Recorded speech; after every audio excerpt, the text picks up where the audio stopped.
Ecosistemas. Bajo el prisma del poliedro. ¿Cómo funciona el mundo de hoy? Cada vez más complejo, más incierto, cambiante, aparentemente caótico. Un mundo de todos contra todos o de todos para todos. Ni una cosa ni la otra. El mundo funciona en un delicado equilibrio de ecosistemas que interactúan. Les propongo pensar juntos cómo funcionan esos ecosistemas. Un pequeño manual de bolsillo, quizás apenas un manojo de pensamientos y reflexiones que nos permitan acomodar, ordenar, orientar, comprender cómo funcionamos en estas sociedades hiperinformadas y comunicadas en donde cada día nos cuesta más descubrir sus sentidos y motivos. Los invito a escucharnos y descubrir juntos estos ecosistemas en los que muchas veces estamos insertos sin querer formar parte de ellos y que sin embargo son parte de nuestras luchas y decepciones cotidianas. Y bajo el prisma del poliedro, porque todo ecosistema está compuesto por diferentes caras o lados, con sus vértices y particularidades. Unidad en la diversidad, donde el todo es superior a las partes, el acuerdo superior al conflicto, la realidad se impone a la idea y el tiempo al espacio.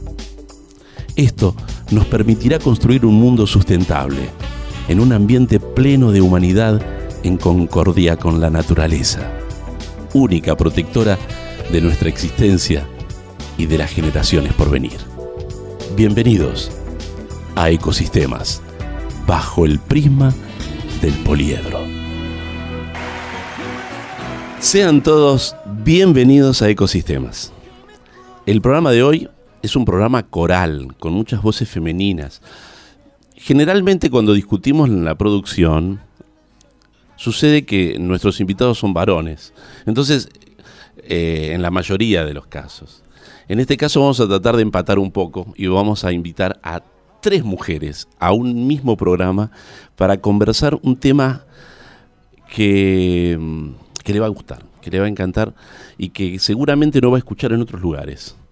Así que sean bienvenidos al ecosistema del cannabis. Vamos a hablar del cannabis y en particular del cannabis medicinal. Y están con nosotros 3 doctoras que nos van a ayudar a entender llanamente cómo es el ecosistema del cannabis. ¿A qué me refiero con esto?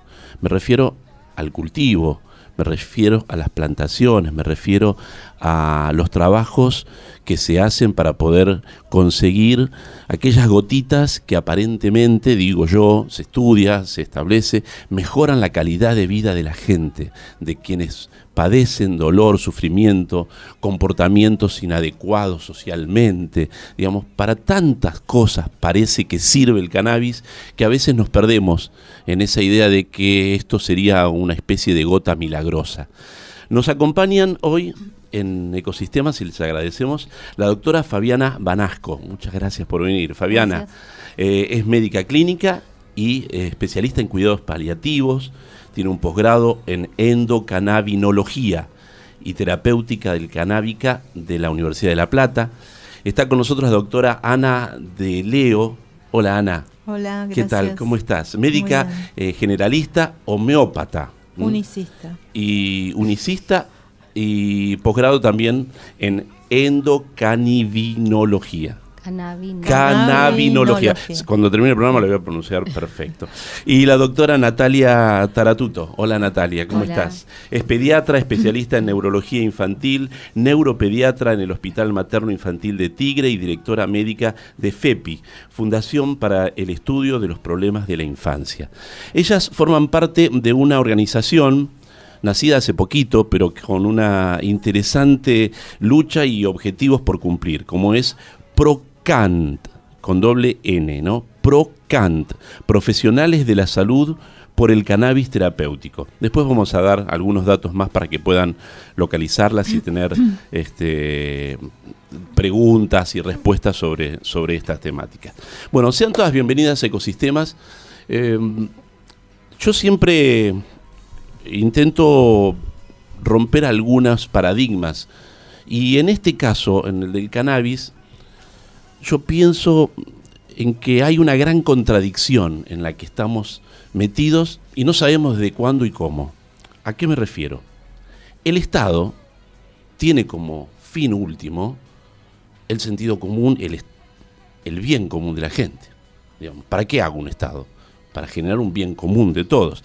Y dentro de ese bien común, los valores que el Estado debe proteger son la libertad, la vida, la salud, la privacidad y la dignidad de la gente. Digamos, todos valores que podemos estar de acuerdo y firmarlos, están en la Constitución y forman parte de nuestra forma de vida. Ahora, ¿qué pasa cuando el Estado, en procura de cuidar estos valores, prohíbe, sanciona, condena y además lo hace de forma brutal, digamos? Lo que tiene que ver con aquellas sustancias prohibidas que hacen que el Estado actúe, a veces demencialmente, ante el consumo de algún tipo de sustancia, y mucho más cuando vemos que esa sustancia lo que hace es alargar la vida, dar mejor calidad de vida a la gente. Entonces, esa contradicción es inaudita. ¿Ustedes lo viven así o no? Sí, nosotros lo vivimos así y es absurda la contradicción, no sé si vos dijiste la palabra absurda, y empieza en Estados Unidos en los años 30. Luego de la ley seca, antecesor de la DEA, un personaje llamado Henry Ashlinger empezó a ver en la marihuana la posibilidad de, digamos, de ascender en el lugar donde él estaba, en la policía, generando una asociación homofóbica, racista de la marihuana en relación a los trabajadores, por ejemplo, mexicanos que cruzaban la frontera y se fumaban un porro, que en ese momento lo que ocurría también era que había una empresa llamada DuPont que fabricaba plástico y el cáñamo, bueno, el cáñamo tiene muchísimos usos. No solamente lo fumaban los mexicanos para relajarse después de trabajar, sino que además se han usado para, por ejemplo, para hacer papel. De hecho, la Constitución de Bélgica, de Estados Unidos, están hechas con papel de cáñamo, para ropa, etcétera, etcétera. Hay muchísimos tratados sobre eso, históricos. Justamente sobre eso quería ir. ¿Vos tema económico. En el programa nuestro siempre busco algún personaje, algún pensador, busco algún científico, algún conocedor de temas vinculados a estos, o a los que uno trata en el programa. Y daba vueltas y no encontraba a la persona indicada para traer hoy a sentar acá a la mesa. Y después, buscando entre algunas cosas que me prepara la producción, encuentro al mejor personaje que podría haber ocurrido, de quien promovió la plantación del cannabis en la Argentina. Manuel Belgrano. Sí. Justo en este año que se cumplen un aniversario que tiene que ver con su fallecimiento, durante 50 años, que son el tiempo donde él vivió, promovió la plantación del cannabis, junto con era el cáñamo y el lino. Y él lo planteaba porque justamente genera una escuela de náutica, y el cáñamo lo utilizaban muchísimo para hacer las embarcaciones. Es las decir, velas que de tenía Colón que ver eran las de velas. cáñamo. Claro, digamos, ese cáñamo que también posiblemente sea fumado o haya sido fumado en su momento por los esclavos. Y formaba, claro, en aquel momento no estaba ni prohibido ni pensado en que pudiera haber sustancias prohibidas, ¿no? Sin embargo, por eso traigo una frase de él que me pareció maravillosa para abrir el juego, y que dice: nadie duda de que un Estado que posea con la mayor perfección el verdadero cultivo de su tierra es el verdadero país de la felicidad, pues en él se encontrará la verdadera riqueza. Fisiocracia. Él promovía la fisiocracia, la cultura de la tierra. Pero lamentablemente otros prefieren la dependencia. Todavía seguimos en la misma lucha. Por eso fue combatido, porque justo surgía la industria del algodón y del lino, como decís vos, y entonces ahí fue combatido por ese tema del cáñamo y no le dieron mucha bolilla. Incluso nosotros ahora decimos la industria del cáñamo, se fabrican ladrillos, biodiesel, mejora el suelo, retiene metales pesados, generaría mucha mano de obra, sería mucho menos dañino que la soja, y generaría muchos ingresos. En Estados Unidos son millones de dólares que están juntando por las plantaciones de cannabis y cáñamo. Increíble. Ahora, ¿qué sería la Argentina si, por ejemplo, seríamos se permitiera millonarios? Llenar el país de cáñamo, claro, sembrar cannabis. ¿Qué dirían Pero los bueno, sojeros, está en contra no? de los petroleros, Claro. ¿no? El biodiesel, se hacen ladrillos, que hacen casas que son térmicas. Debido al ladrillo se pueden hacer plásticos, autos. Ford hizo un auto de cáñamo, ropa. enteramente hecho de cáñamo. Entonces tiene múltiples usos, no es solamente el terapéutico. Sin embargo, está prohibido. Sí. Por la DEA en Estados Unidos, y se firmó en una convención en el 61 de estupefacientes y lo pusieron en la lista 1 con los mismos efectos que la heroína, que ya sabemos que no da nada que ver. Claro. Ahora, sin embargo, la situación del cáñamo o del cannabis en particular tiene que ver con una molécula psicoactiva que se llama THC, que solamente está en la flor de la planta hembra. Sí, en mayor cantidad está en la planta flor de la flor de hembra. Pero también lo podemos encontrar en algunos otros, la flor del macho también puede llegar a haber THC. El tema es que el THC, la mayoría de las plantas tienen alto THC. Con el tema de terapéutico y la globalización se han mezclado plantas, y entonces tenemos plantas altas en THC, altas en CBD, muy altas en CBD, que casi nada de THC, y otras que tienen distinta combinación. Explicámonos qué es una cosa y qué es la otra. El THC se llama el THC y el otro, ¿no? El THC es el tetrahidrocannabinol. Es una molécula que se descubrió ¿Mayulam? En los años 60. 63. Que él quería saber cuál era el problema con la planta de cannabis, entonces... Es decir, no sabían, la habían prohibido, pero no sabían por qué. No sabían por qué. Sabían que producía algunos efectos cerebrales. La habían prohibido con esto que cuenta Anita, ¿no? De prejuicios raciales y de control de los mexicanos y de las migraciones y demás. Mayulam es un científico israelí que quiere descubrir a ver qué es lo que pasa, qué tiene la planta que produce ese efecto placentero, de bienestar, de sensación de placer.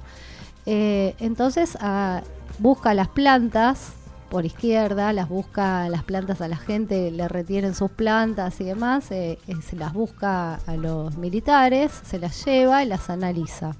Y ahí descubre que hay un principio activo que se llama THC.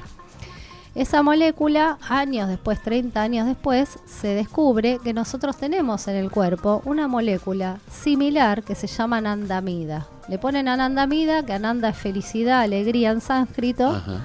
Y es igual, estructura química es similar al THC. Y la producimos nosotros. Eso, la producimos como nosotros. La serotonina, como la adrenalina, se usa y se elimina. Incluir la otra implica una mejor... Cuando nosotros agregamos THC, aumentamos la cantidad, o aumentamos, digamos, porque la anandamida se forma y se destruye, cada vez que se necesita, y está en todo el cuerpo. Y después se descubre un sistema de receptores en todo el cuerpo para la anandamida, donde también se puede unir el THC.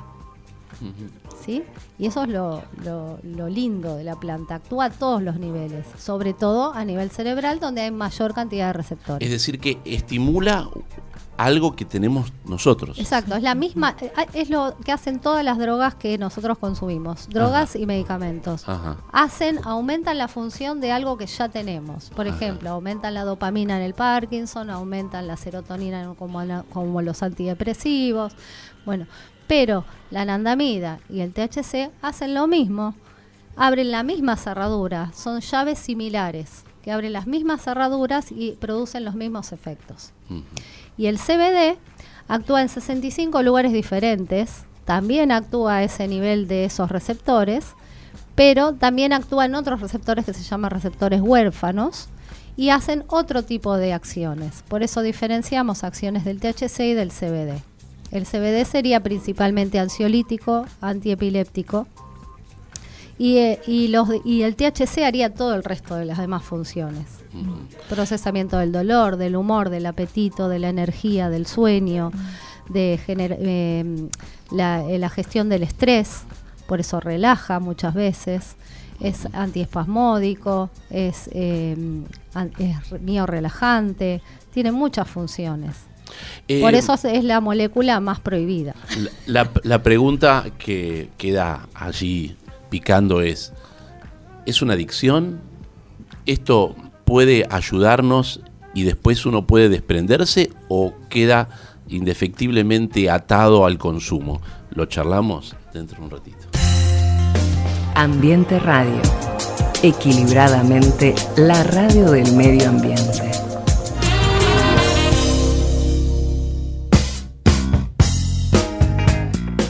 Bueno, disciplinar a 3 mujeres para poder hacer un programa de radio es difícil, pero lo estamos intentando, nos está saliendo bárbaro. Estamos hablando de cannabis, ecosistema del cannabis en este Ecosistemas de hoy, con Fabiana Banasco, con Ana de Leo y con Natalia Taratuto. Habíamos quedado en el tiempo anterior a hablar sobre si este consumo implicaba una adicción, es decir, que si nos retiene totalmente y uno, porque entiendo yo que el Estado, al comprender que esto debe estar prohibido, es porque supuestamente genera un daño o una dependencia. Si no, ¿por qué?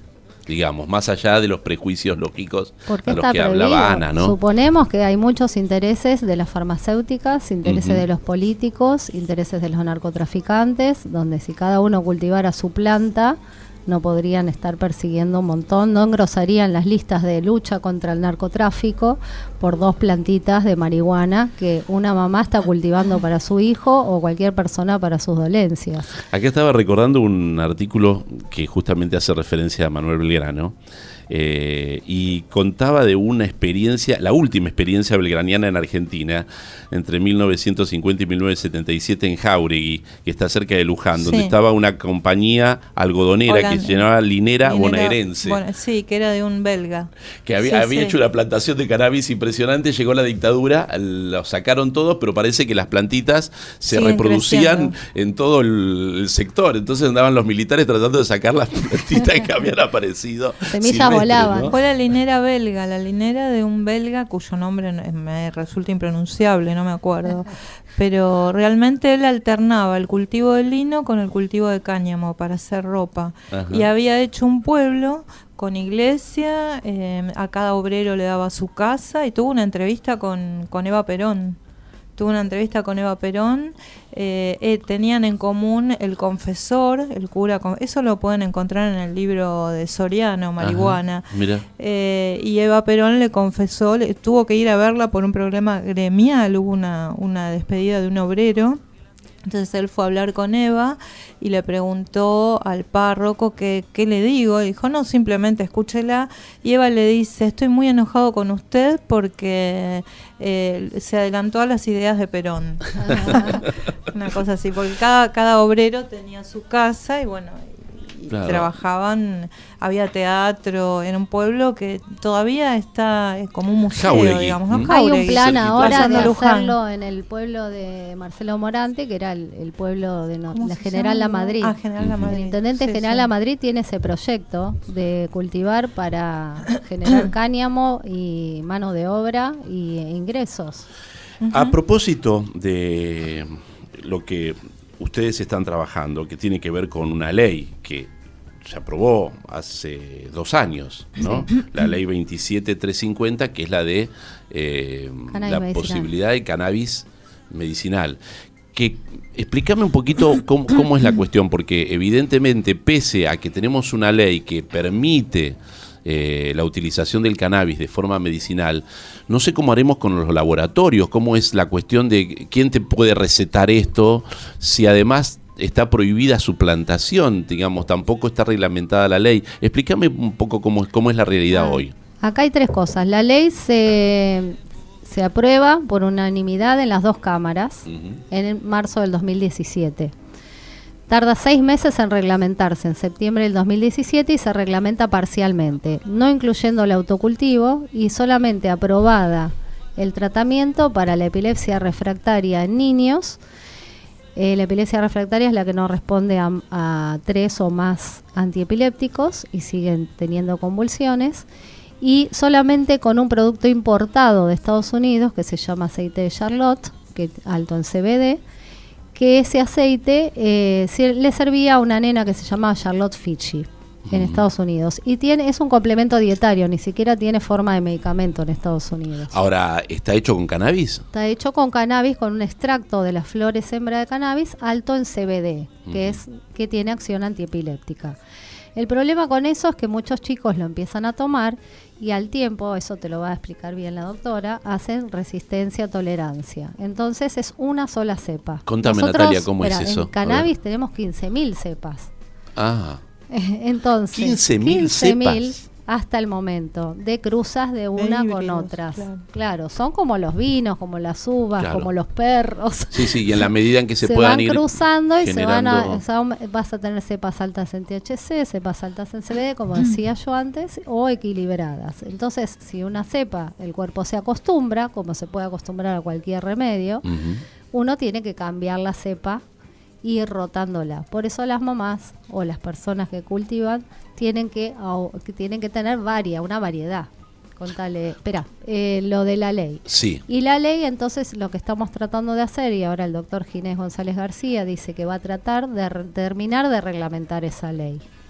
Por otro lado, se están moviendo otras agrupaciones tratando de cambiar la ley de drogas, que es la 23737, para sacar al cannabis de la lista de estupefacientes y que no esté prohibido, o sea, que se legalice la sustancia. En cuanto al consumo nivel de personal, Senado y a nivel de Parlamento. Sí, en cuanto al consumo para todos sus usos y en todas sus formas. Ahora, lo que resulta todavía increíble es que esté más la ministra de Seguridad preocupada por el tema que el propio Ministerio de Salud, digamos, ¿no? Que la cuestión pase por una prohibición o no sobre una práctica y no sobre las virtudes o sobre las posibilidades de reglamentar el uso de la medicina desde el punto de vista de la salud. Claro, hay negociados, por ejemplo, en Jujuy, vos encontrás que el hijo del gobernador de Jujuy hace una empresa, una sociedad anónima, que hace un arreglo con una compañía estadounidense y tiene un montón de hectáreas plantadas en Jujuy, ahora están en floración,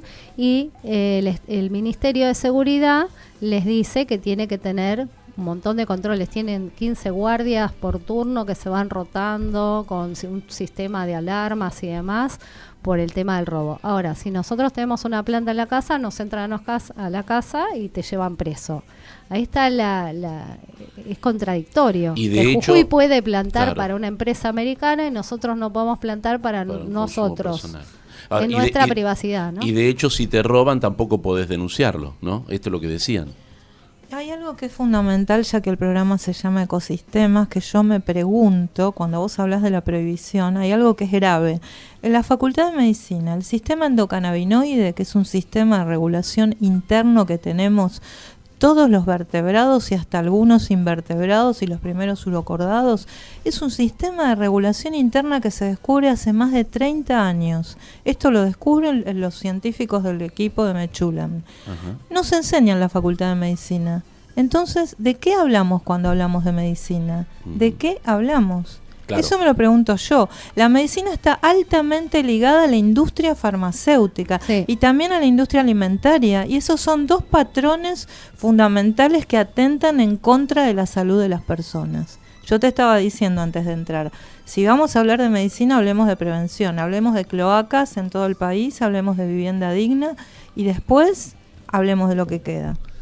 Sistema endocannabinoide es como negar el aparato digestivo. Esto lo dice Paola Pineda, una médica colombiana con alta casuística de pacientes. Lo está hablando una homeópata unicista, ¿no? Claro, esa es la respuesta, ubicándonos generalista. Claro, pero claro, está bien, pero ubicándonos en la idea de no hay enfermedades, hay enfermos en función de la tierra, del contexto, del lugar donde uno puede estar, ¿no? Eso debería ser la medicina, no patrimonio de la homeopatía. O sea, la homeopatía lo que hace es ver la totalidad. Pero el médico que ve al paciente en una placa de Petri no debería llamarse médico.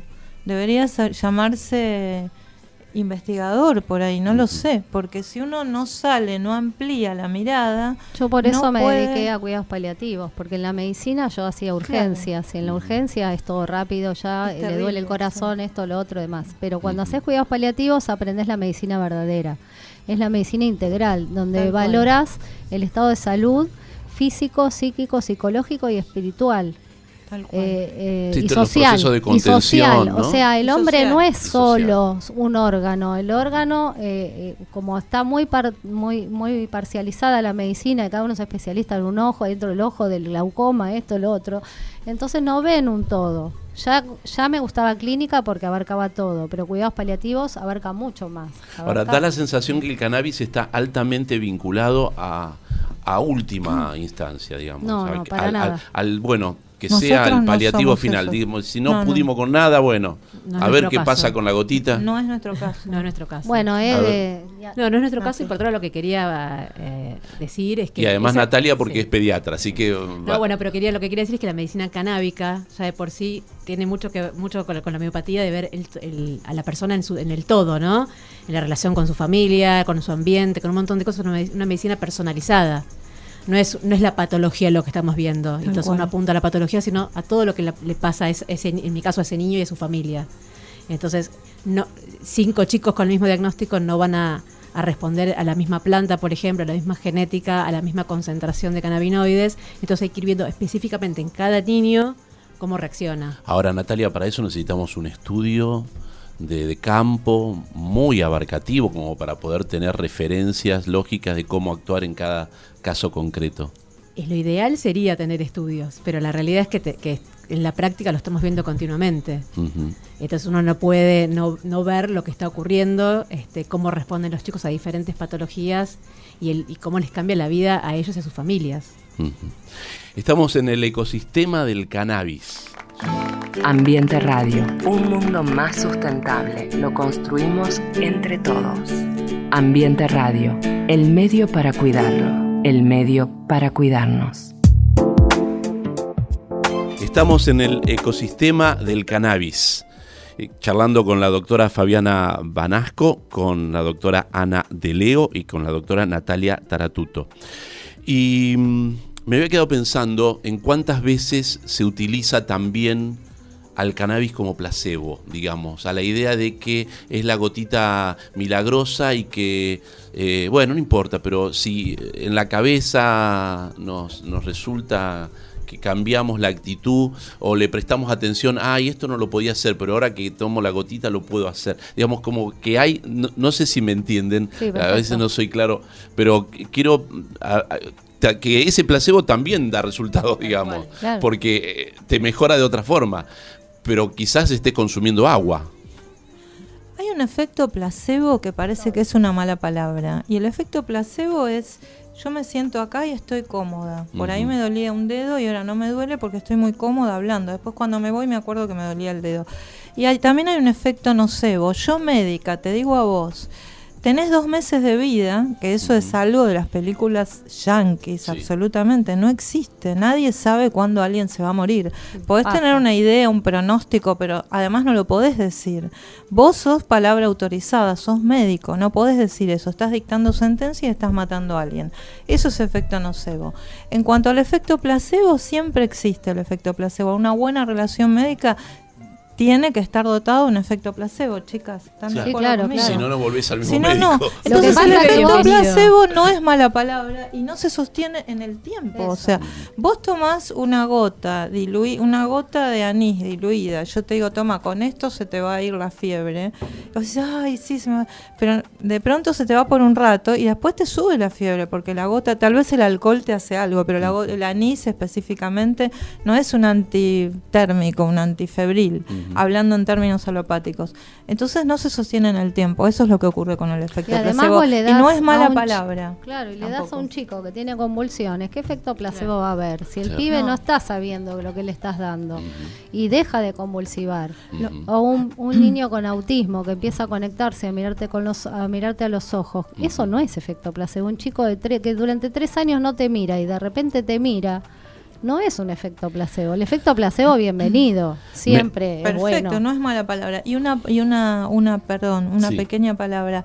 Esta planta está generando una revolución porque se modifica la hegemonía del médico. Habitualmente cuando uno sale de la Facultad de Medicina no aprende a escuchar, uno sale como dueño de la verdad. Yo soy médica. Bueno, creo que dentro de las ciencias, la ciencia médica es la más hegemónica y a veces resulta hasta de temor reverencial hacia lo que establece el médico, y uno se siente como sometido.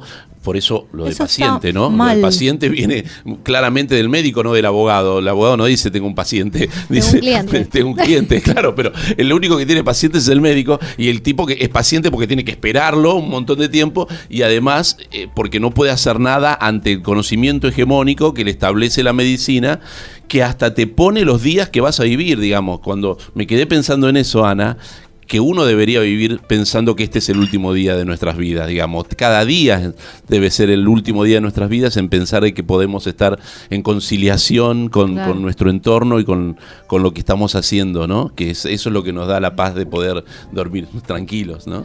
Acá los mal llamados pacientes son los que nos vienen a enseñar y a empoderarse con el uso de la planta. Entonces, como médico, lo que nos queda es escuchar y acompañar. Claro. Y muchas veces, o sea, yo cuando empecé con esto, es por los pacientes que me vinieron a hablar y a preguntar.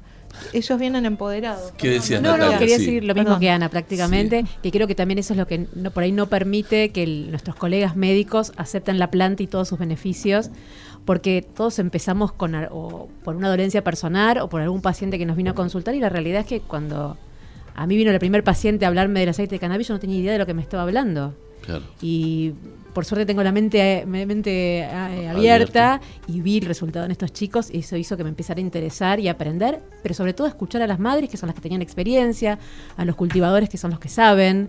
Entonces, bueno, hay que tener una cabeza particular para poder aceptar el conocimiento de pacientes, de madres y de cultivadores, y no de la propia medicina. Hay algo que cambia acá, porque nosotros le damos el poder al paciente, como vos decís, a la persona que está haciendo el tratamiento, porque es la que tiene que registrar y observar el efecto del cannabis en su cuerpo, para decirnos si anda bien o anda mal. No, ahí nosotros no podemos hacer nada. Ahora, todo muy lindo, pero ¿qué hacemos cuando esto es motivo de ganancias, digamos? Cuando esto es motivo de lucro, de esto del placebo, o esto de que te estoy dando algo que tiene, qué contenido es, digamos. Hay un gran silencio ante esto. Generalmente cuando te piden buscame las gotitas, y uno se la receta, ¿no? Ponerle 1 o 2 gotas, pero en verdad hay un gran desconocimiento acerca de qué es lo que estamos dando, qué es lo que se está recibiendo,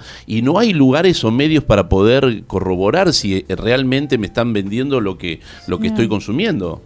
Claro, por eso pedimos que se reglamente la ley del cannabis terapéutico, porque ahí se va a formar profesionales, se va a dar información de parte de las universidades, del CONICET, y formando médicos. Nosotros tenemos ahora un curso para médicos, se notaron 70 médicos, y la información es lo único que nos va a salvar. O sea, que la gente sepa. Damos talleres en todos lados del país, nos llaman, damos talleres, informamos. Lo mismo que hacemos acá es informar de qué se trata el cannabis, qué seguridad hay que tener. No hay que no lo compren, que traten de buscar una fuente segura, que no esté contaminada, que no le pongan pesticidas. La dosificación ahí tiene que ser cuidadosa, tiene que ser desde la menor dosis, ir subiendo escalonadamente y muy despacio para evitar efectos adversos. Hay algunas condiciones cardíacas, por ejemplo, que tenemos que tener en cuenta. Entonces no es para todos ni para todo, ¿no? Hay 45 patologías ya registradas y van en aumento, para las cuales sirve el cannabis. Otras que todavía no se estudiaron, porque al estar prohibida la planta, solamente en Canadá y en Israel se investigó, está prohibida, no se puede investigar. Algo que está prohibido y no tenés la materia prima para investigar. La Organización Mundial de la Salud, que te establece los protocolos de cuáles son los tipos de enfermedad, digamos, lo tenés establecido dentro de un marco internacional, ¿no? Y tenés que estar rompiendo con esa hegemonía, justamente de la que estábamos hablando hace un ratito. Una de esas, sí. Una sería esa. Claro. Después hay otras. Había tomado información que en el mes de febrero, en el hospital El Cruce de la localidad bonaerense de Florencio Varela, un hermoso hospital, lo conozco, tuve la oportunidad de recorrerlo, de alta complejidad. Y ahí está cerquita está la Universidad Jauretche también. La gente del CONICET estaba estableciendo allí un laboratorio para poder establecer cuál es la calidad del medicamento. Contame cómo... Yo te cuento. Sí. Se está haciendo una investigación con una empresa canadiense que se llama Afria, con niños con epilepsia. Decidieron que se iba a hacer en el Hospital Garrahan. Adultos. No, niños, el Garrahan.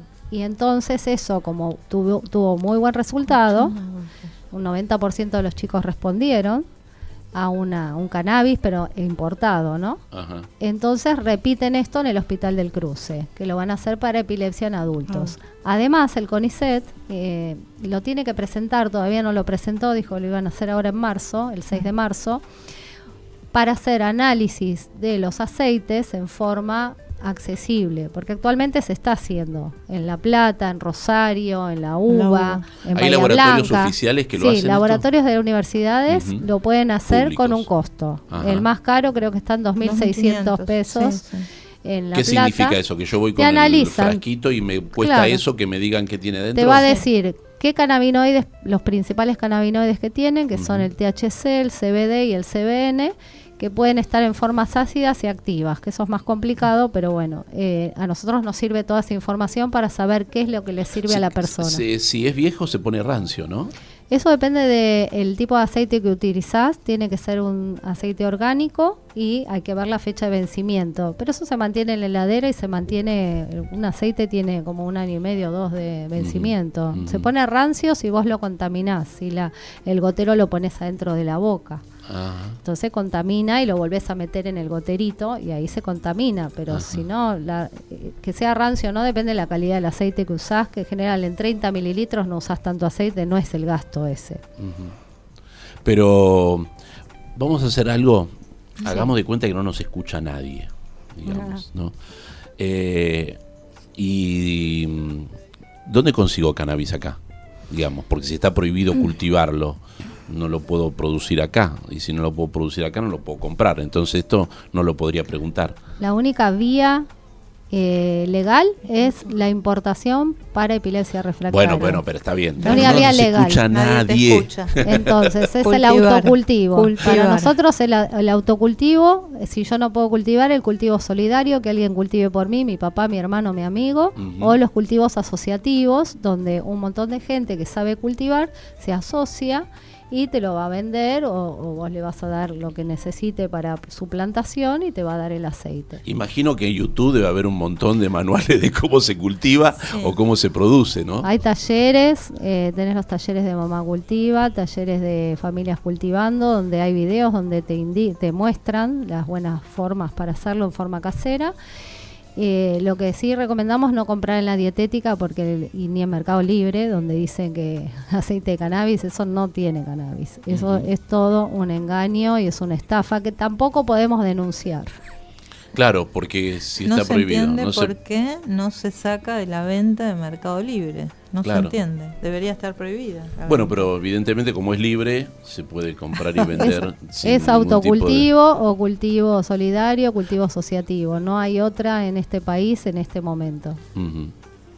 Bueno, vamos a hacer una pausa, la última, y después pensemos juntos, tiremos algunas líneas de cuáles son los desafíos que tenemos por delante y cómo podemos ir por ellos. ¿Querés conocer más sobre la actualidad del medio ambiente? Informate con Ambiente Radio.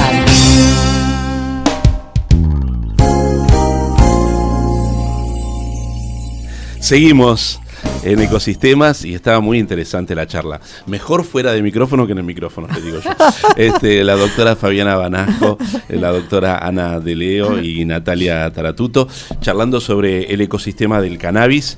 Y en este último bloque quería pensar en tirar coordenadas hacia el futuro. Yo pensaba en Belgrano. Belgrano recibe de un chileno el coyuyo para a partir de ahí, semillas y a partir de ahí empieza a pensar y a hilvanar toda su idea.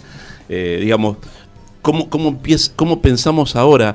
Hace 3 años que fue aprobada la ley que autoriza el uso del cannabis medicinal. Los usuarios y las familias, como Mamá Cultiva, continúan siendo perseguidas, continúan siendo criminalizadas, estigmatizadas. Sin embargo, por otro lado, vemos que hay Expo Cannabis, o que, no sé, digamos, o que, por ejemplo, hay un laboratorio donde uno puede llevar el aceite para verificar si tiene calidad o no tiene calidad, con lo cual, bueno, llamemos a la policía y, claro, que los vayan cerrando en las medidas que vayan trayendo. Claro. O tenemos los problemas de que la gente cultiva y les roban las plantas. Sí, pasa todos los días. ¿Qué panorama, Dios? Contame cómo salimos de esta...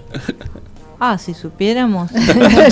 Bueno, nosotros estamos trabajando, hablando con diputados, hablando con el Ministerio de Salud. Lo mismo lo están haciendo porque al principio, en el 2017, había poca gente organizada. Era Mamá Cultiva Argentina, que era un brazo de Mamá Cultiva de Chile, que es la pionera. Y después fueron... En Chile tienen una ley que está aprobada por diputados y todavía, y no creo que va a pasar por el Senado, Chile, va a complicar un poquito. En este momento está complicado. Hay proyectos interesantes cultivar en el y mundo. A nivel, el de Uruguay para nosotros no creo que sea el más conveniente, porque ahí sí hay una monopolización por parte del Estado, ¿no? Está legalizada las sustancias. Claro. Y solamente son 16 o 15 farmacias. No, una cosa es cannabis medicinal o terapéutico, que ellos lo venden en una farmacia, una formulación específica que se llama, una marca, y que tiene CBD, alto en CBD. Pero después autorizan clubes de cultivo, que es a nivel recreativo, uso adulto, uso responsable, como decimos nosotros. Está legalizadas las sustancias directamente, que sería lo ideal, o sea, que no te persigan por las sustancias que vos consumís. Eso sería el mundo ideal. Acá no creo que eso ocurra, pero puede pasar. Nosotros estamos pidiendo y hablando con diputados, con gente de las cámaras, para que cambien las leyes, y también para que se termine de reglamentar la ley de cannabis medicinal, porque una Expo Cannabis había 56.000 personas. La gente creía que era legal porque había una Expo Cannabis. Ahora, y pedían comprar aceite. No capacidad para poder poner presos a 56.000 personas. Exacto, si cada uno tiene una planta, igual había plantas de plástico que eran palmeras, no había. Sí, pero había estaban las organizaciones, que en ese momento en la ley también estaba SECA, que es el Centro de Estudios de Cultura Canábica. Hay profesionales también como Marcelo Morante, la doctora Cochen, que representaban al CONICET y a las universidades, pero ahora hay más de 40, 70 organizaciones canábicas en estos 2 años, muchas con personería jurídica, que están tratando de luchar porque las leyes cambien. Entonces nosotros vamos a hacer ahora una exposición, digamos, el día 28 de marzo en la Plaza de Mayo, con talleres, para información al público en general, para que todo el mundo sepa de qué se trata. No, la idea es que haya una plantita y una persona muy conocida la plante. En la Plaza de Mayo. Es la idea. Y además algo muy, muy característico. Al lado del Monumento Belgrano, por favor. Sí. Estaría bueno. Sí, claro. Ahí estamos invitando a todas las organizaciones que hagan en todas las plazas del país, porque nuestra idea es que sea federal, una talleres e información al público en general, porque hay mucha desinformación y ya sabemos que desde el gobierno no se informa. Entonces lo tenemos que hacer nosotros. ¿Vos pensás que Canadá, por ejemplo, teniendo en cuenta que esta empresa canadiense que está trabajando o tratando de elaborar acá algún tipo de proyectos, Canadá es la que mejor perfil tiene en cuanto a cómo legalizarlo? Es que en Canadá se legalizó en el 2001. Entonces nos lleva mucha delantera, pero los canadienses son canadienses, nosotros somos argentinos, hay que adecuar la ley al argentino, y entonces están viendo de hacer un proyecto similar, uno entre el canadiense y el uruguayo, porque el canadiense te permite el autocultivo, te envían flores a tu casa, pero por ejemplo si te llegan tarde vos las compras en el mercado negro, pero ahí lo monopoliza el Estado. Acá nosotros en Uruguay es libre, entonces hay que hacer una cosa intermedia. La idea es que uno tenga acceso a plantarlo, a comprarlo en una farmacia, a traerlo de afuera o pedirle a alguien que te lo plante. Esa sería la idea, o sea, que todo el mundo, que sea accesible y gratuito para el que no lo puede pagar, y el que lo quiere pagar que lo compre. Hay algunas discusiones acerca de la cantidad de plantas que podría uno no importa, tener, una o 40, o si es por metro cuadrado, ¿cómo debería ser eso, digamos? Al ser ilegal, 1 a 40 es lo mismo. Tenemos madres que tienen amparos hechos, porque justamente pasa esto de la epilepsia refractaria y necesitan rotar de cepa cada 3-7 días, ¿no? Claro. Entonces necesitan diferentes plantas con diferentes genéticas para hasta poder 40. ir rotando para los hijos. Entonces, poner un tope es muy difícil. Claro, esto es lo que no... Entonces han hecho amparos con jueces muy benignos que por suerte les han dado el amparo, pero son contados los casos. Ahora es incomprensible. Sí. Tener que llegar a un proceso judicial costosísimo, seguramente, porque hay abogados de por medio, no debe ser fácil litigar en este campo, claro. y conseguir ese tipo de medida, y además que se la respete después, ¿no? Porque si uno tiene que estar mostrando el oficio siempre con la orden del juez para que porque después te allanan, se llevan las plantas y no preservan las plantas. Ajá. Lo logramos en La Plata, allanaron a una abuela que cultivaba para su nieto, Araceli Rea, y preservaron, en ese caso sabían que era medicinal, que era terapéutico para el niño, entonces preservaron las plantas. Pero para todo eso hay que dar información también a la personal policial, al personal judicial, que al decir que la ley no lo permite, no te dejan. Y te destruyen la casa, porque te hacen allanamientos violentos por narcotráfico. Claro, claro. Entonces es muy difícil tener una planta y no tener miedo. Ahora después tenés... la han apremiado. Después tenés encarcelados... A mí me sacaron fotos en la puerta de mi casa. Y da mucho miedo eso. Un seguimiento, digamos. Sí. Una vecina me dice qué pasó, hay fotos, bajaron policías, camionetas, patrulleros y sacaron fotos en la puerta de mi casa. Todo esto yo fui a averiguar en las fiscalías por qué estaban sacando fotos en la puerta de mi casa. Y puede ser que sea el inicio de una investigación. ¿Por qué? Porque soy una médica pro-canábica, punto. O porque un vecino te denuncia, cualquier cosa, una pelea con un vecino, Adriana Funaro, la denunció un vecino por un peleo con un vecino. Cualquier circunstancia va a ser un elemento. Y le llevaron las plantas, la llevaron presa. Justicia para policía, inteligencia. Dinero, además. Claro. Si sumamos la cantidad de encarcelados que hoy tenemos por tener tenencia para el consumo, no más de 9 gramos o 5 gramos, digamos, es incomprensible que el Estado le quite la libertad a una persona por un consumo, por el consumo propio de algo que supuestamente nuestra Constitución Nacional, artículo 19. Establece claramente que está fuera de cualquier tipo de autoridad y de recriminación pública, ¿no? Cuando está en juego la privacidad de la persona y que es consumo personal, ¿no? Vos pensás que toda prohibición genera un negocio. Claro, ahí está tal cual. Bueno, yo quisiera que por último nos dejaran correos electrónicos, lugares donde puedan contactarse, porque quizás haya muchas preguntas que no supe hacer y dudas que tengan quienes escuchan el programa y que quieran aprender de ustedes y saber alguna respuesta, fundamentalmente por dolencias particulares de criaturas, de personas mayores, de gente que esté necesitando saber cómo llegar hasta el cannabis y hacerlo de manera seria y responsable. Bueno, nuestro mail es procant con doble N y termina con T, procant, es profesionales de la salud por el cannabis terapéutico, procant@gmail.com. Tenemos una página en Facebook, Instagram y Twitter, así nos pueden hacer cualquier pregunta, las contestamos rápidamente. Y bueno, hacemos talleres, ahí también los publicamos, los talleres donde nos invitan, damos conferencias y bueno, hablamos con la gente, respondemos sus dudas y damos información. Muchísimas gracias. Seguramente volveremos a encontrarnos a seguir desarrollando algunas particularidades más de este ecosistema que es apasionante. Muchas gracias. Gracias. Ana, Natalia. Muchas gracias. Muchas gracias por aquí estuvo Ezequiel Amarillo en la puesta en el aire y se bancó todo el programa, sí, muy bien, ¿no? Le interesó el tema. Y Melina Reboa en la producción. Señoras, señores, envuélvenlo para regalo, un moñito lindo, y nos encontramos la próxima semana. Hasta entonces. Salisbury Hill.